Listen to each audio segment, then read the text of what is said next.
My trip to Paris. The summer of May 2010, I had the opportunity to travel to Paris. I learned so much about its history while I was wandering throughout historical buildings and monuments. It was my first time out of the United States, and I was really looking forward to it. I stayed in an apartment in the middle of the city and was able to get an up-close view of everyday life there. For example, one of my favorite sights was walking through a garden and looking at businessmen lying out on lawn chairs, sunbathing and napping with their briefcases in hand during an afternoon break. I learned that people from France really seemed to enjoy life.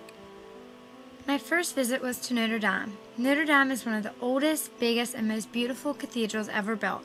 The architecture throughout the building is remarkable. It's famous for its winged buttresses on the walls of its backside. Notre Dame was one of my personal favorite buildings to visit because of its intricate designs covering its walls and the sacred feeling I had any time I was near it. My second visit was to Versailles.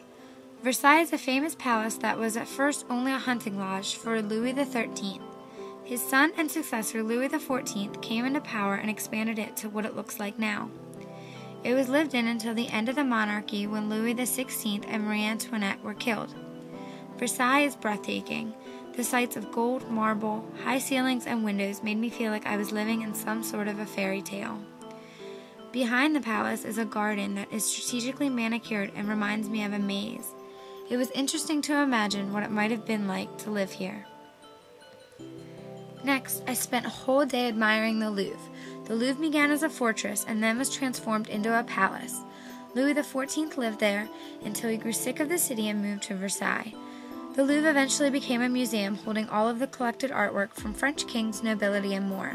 Included in the famous works is that of the Mona Lisa.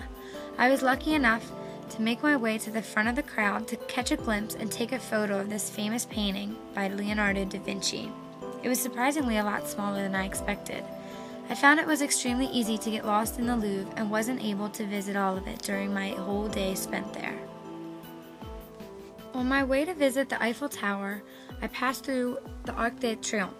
It was built by Napoleon Bonaparte to commemorate the heroics of his army. Inscribed on it are 126 battles and names of 662 marshals, admirals, and generals who fought for France during the Revolutionary and Napoleonic Wars.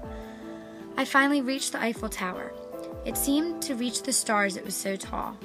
Gustave Eiffel created the Eiffel Tower as a temporary monument during the warfare in 1889. Fortunately, the French people grew fond of it and decided to let it stay. My favorite part of my trip was going to the top of the tower and looking at the city from such a distance.